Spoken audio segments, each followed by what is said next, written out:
You didn't stop trusting people in one dramatic moment.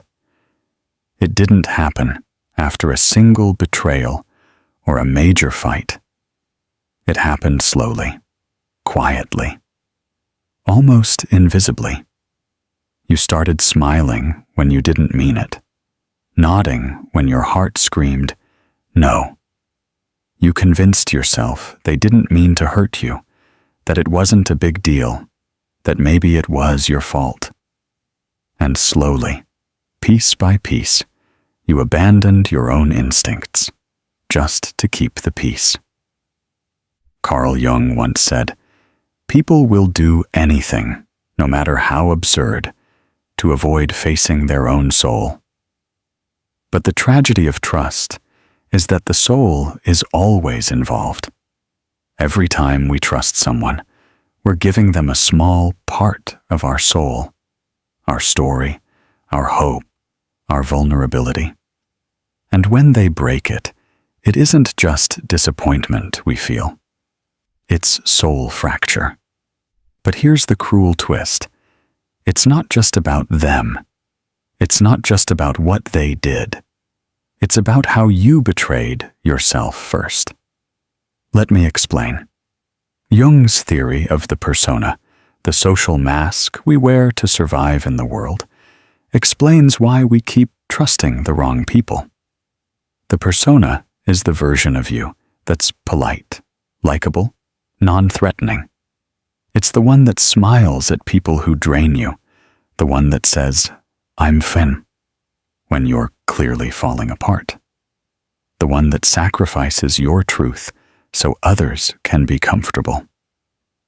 And when you operate from your persona long enough, you lose track of what's real.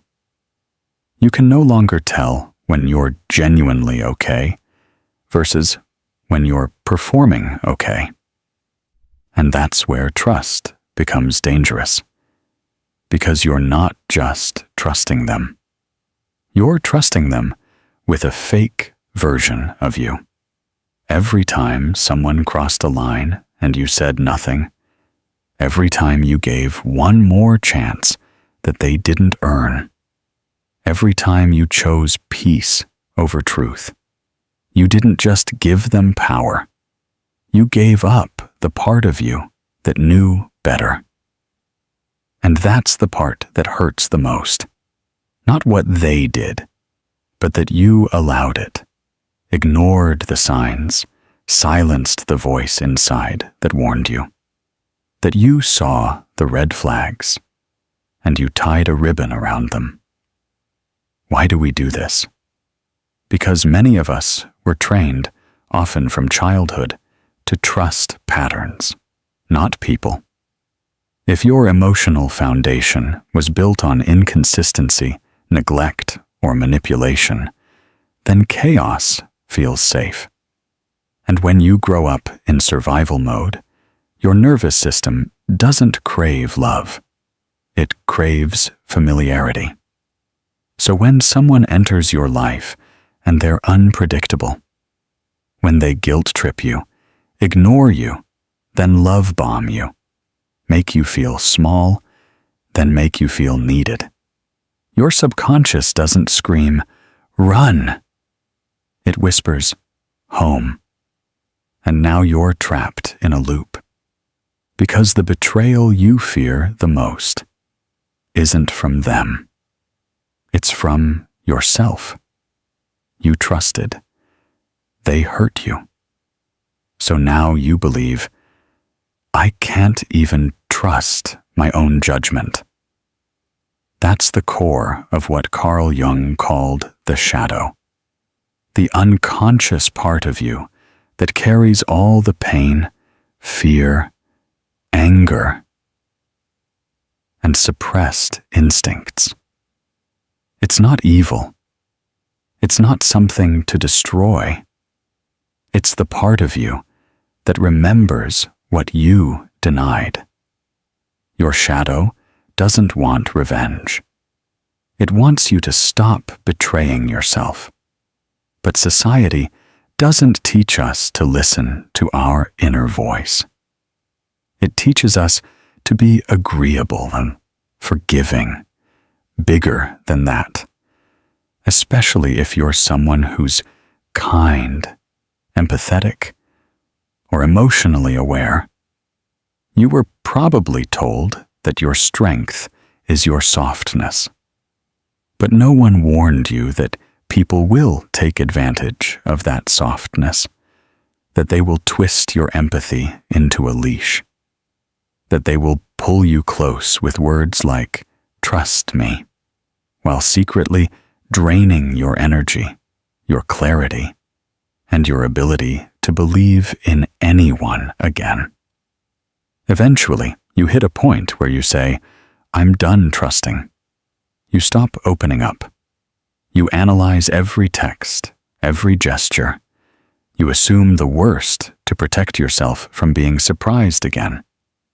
But here's what Jung would say.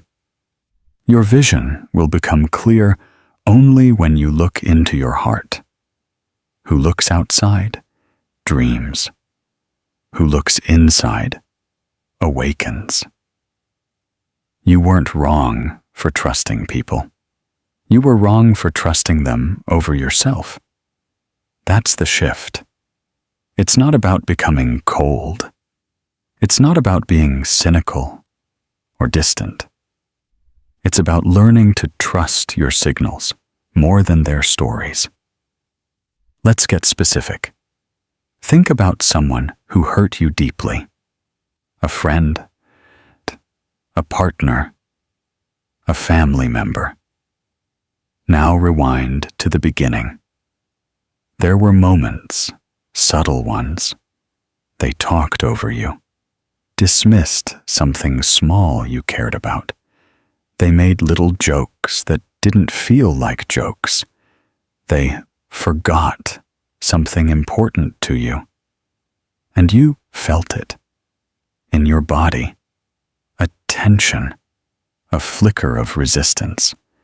That little voice said, "This doesn't feel right." But you overrode it. Because they were nice. Because you didn't want drama. Because you thought, maybe I'm just being sensitive. That moment right there. That is the break in self-trust. And once you ignore yourself, every future pain gets louder, because your inner self, your true self, is begging to be heard. You weren't betrayed all at once. You were trained to self-abandon us over and over, until trust felt like a threat, until you didn't know if it was safe to believe in anyone anymore. But here's what Jung helps us realize.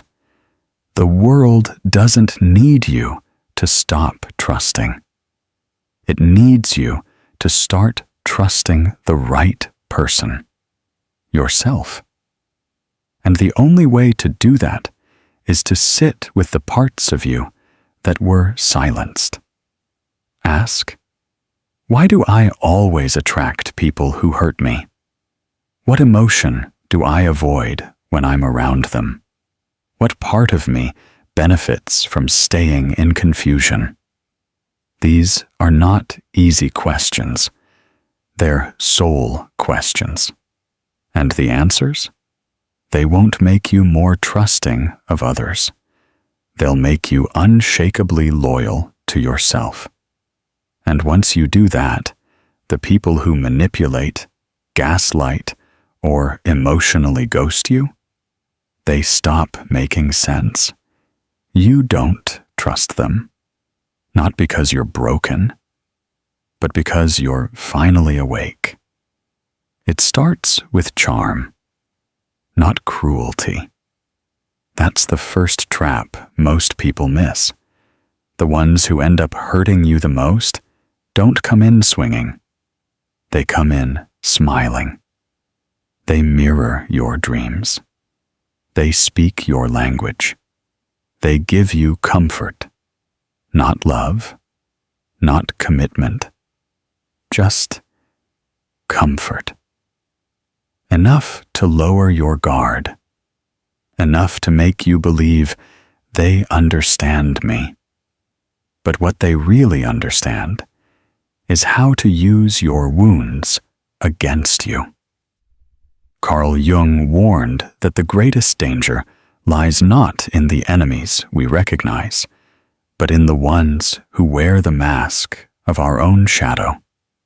The people we feel drawn to without understanding why. The people who make us feel high when they're close and sick when they're gone. Let's talk about that. Why do we keep trusting people who hurt us, even after we know they're capable of it? The answer isn't in your logic.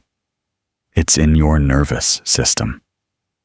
Because long before your mind made a decision, your body made a bond. You felt seen. You felt needed. You felt finally safe.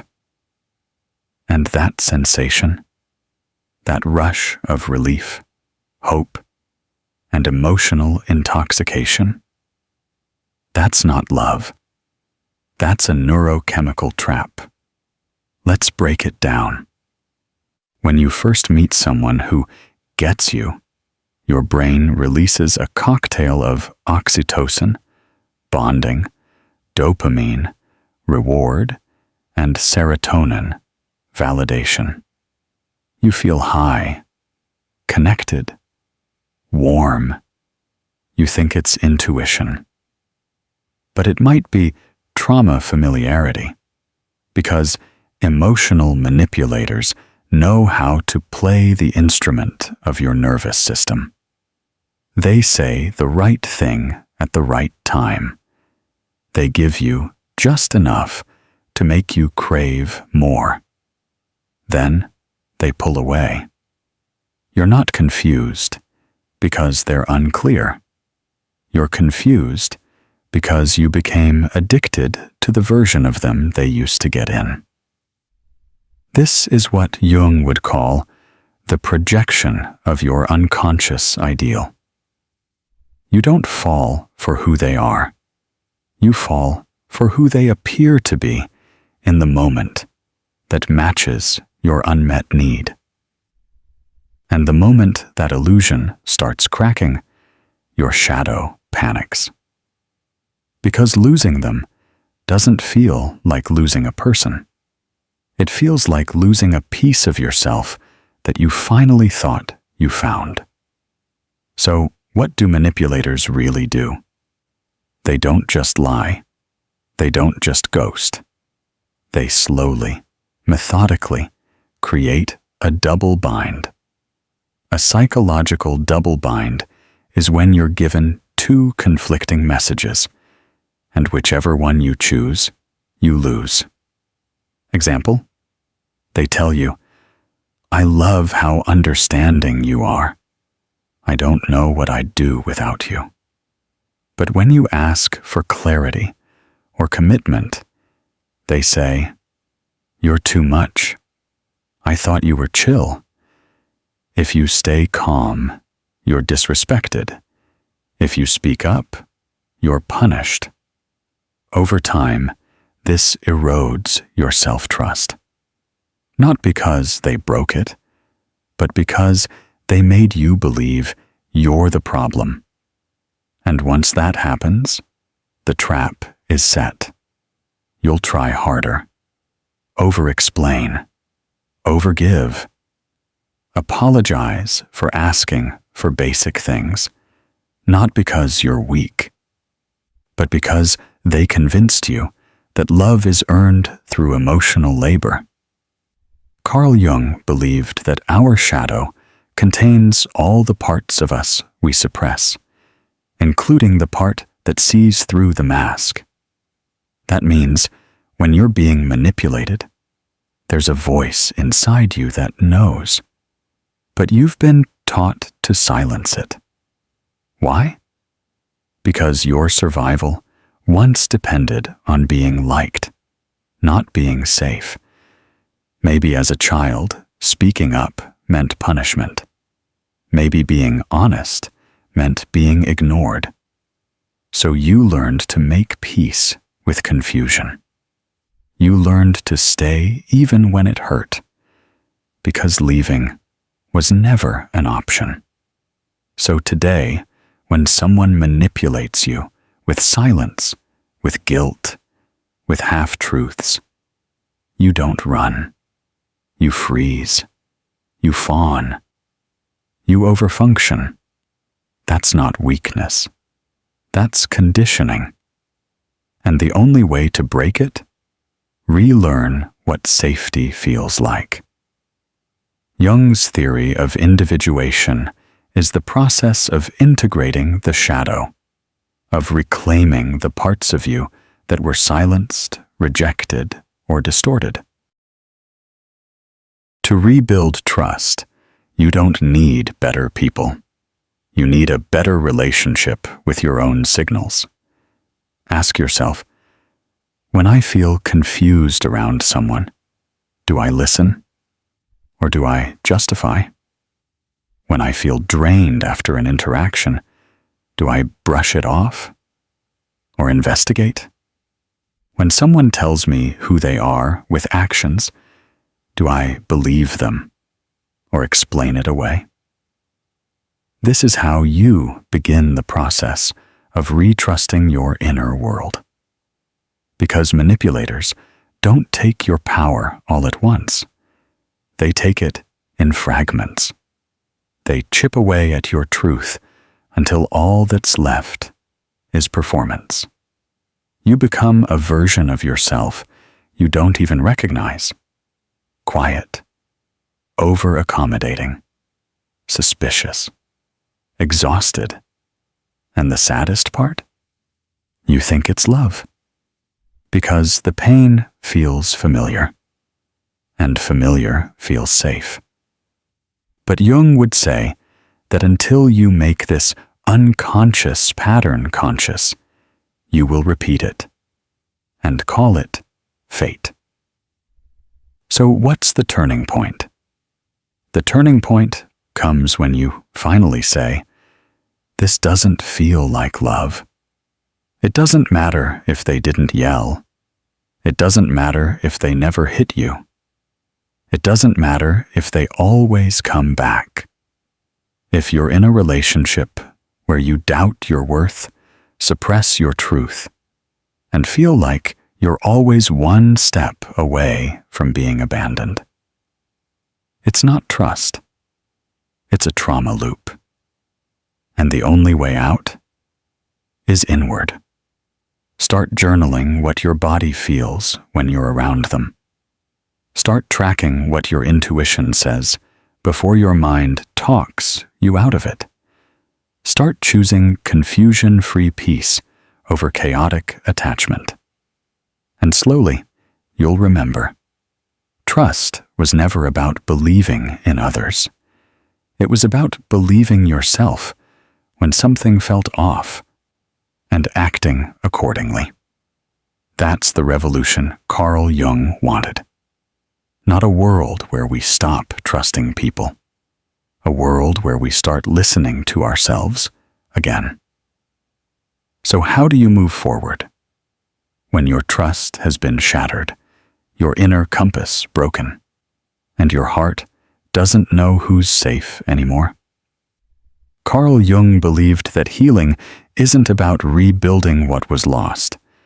It's about discovering who you were before the damage. And that starts with this truth. You don't need to stop trusting people. You need to start trusting your inner signals louder than other people's words. Because betrayal doesn't just make you cautious. It makes you doubt your own reality. You start second-guessing everything. Did I overreact? Was I too sensitive? Maybe they didn't mean it. But the truth is, your body always knew. It flinched when the lie came in a sweet voice. It froze when love came with punishment. It whispered, something feels off before your mind ever tried to justify. Jung called this inner knowing the self, the totality of who you are when you stop editing yourself to survive. Not the persona you perform, not the wounded child begging to be chosen, but the complete, conscious self that watches everything. And this self, it never stopped noticing, even when you ignored it, even when you silenced it, even when you chose others over yourself. That voice inside you, it never left. You just stopped believing it.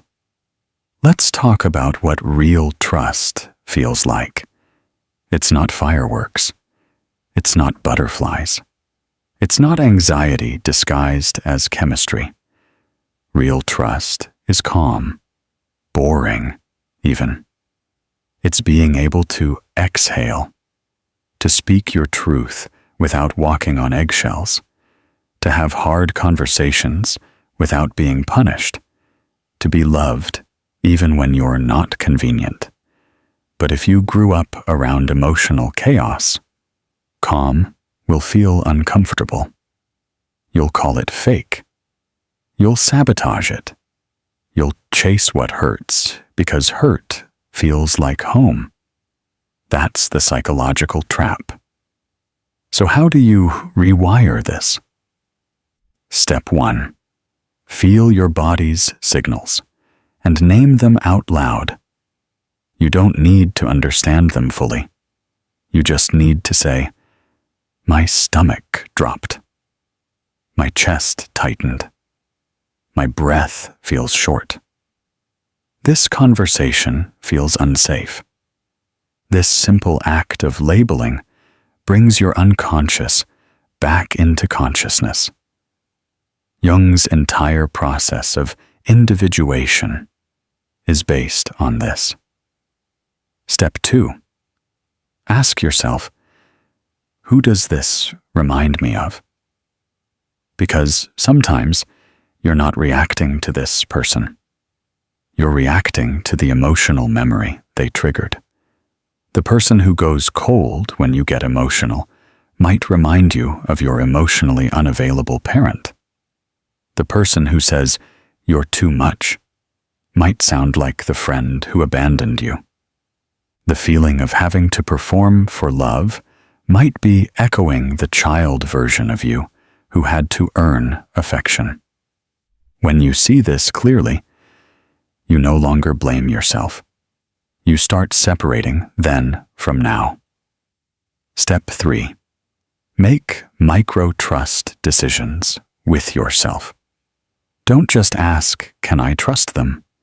Ask, "Am I betraying myself to keep them?" If your gut says no, don't say yes to be liked. If you need space, take it. If something hurts, name it, even if your voice shakes. Each time you do this, you're repairing trust, not with the world, but with your inner protector. The part of you that was always watching, always waiting for you to choose yourself. Carl Jung said, "Until you make the unconscious conscious, it will direct your life, and you will call it fate." You're not fated to repeat this. You're just familiar with it. You're not doomed to be betrayed. You're just scared to trust again, because it once cost you too much. And now, as you rebuild, brick by brick, you don't need to become cold. You don't need to harden. You don't need to say, "I'll never trust again." You only need to say, "I will never abandon myself in the name of love again." That's it. That's the key. That's the new blueprint. Because it's not other people who destroy us. It's our decision to ignore what we know, just to be loved. And when you stop doing that, your world changes. You'll stop chasing breadcrumbs. You'll stop mistaking chaos for passion. You'll stop begging people to pick you. You'll pick yourself. And those who truly love you will meet you there. Not with games, not with guilt, but with presence. So if you're watching this and you're tired of the cycles, tired of trusting the wrong people, tired of living on edge, just know the real healing begins when you ask, what part of me am I abandoning to keep this relationship alive? And then you come back to yourself, slowly, gently, completely. Because you're not too much, you're not crazy, you're not broken. You're just someone who was taught to confuse pain with love. But now you know better. If this video hit something deep inside you, let it sit. Let it stir. And then tell me in the comments, which part of you have you been ignoring just to feel loved? Like, share, and subscribe if you're reclaiming your trust, your self-worth, and your inner voice. And if you feel like supporting this journey even further, consider sending a super thanks. Because this channel isn't just content. It's a safe space for shadow work, truth, and self-respect. And we're building it together.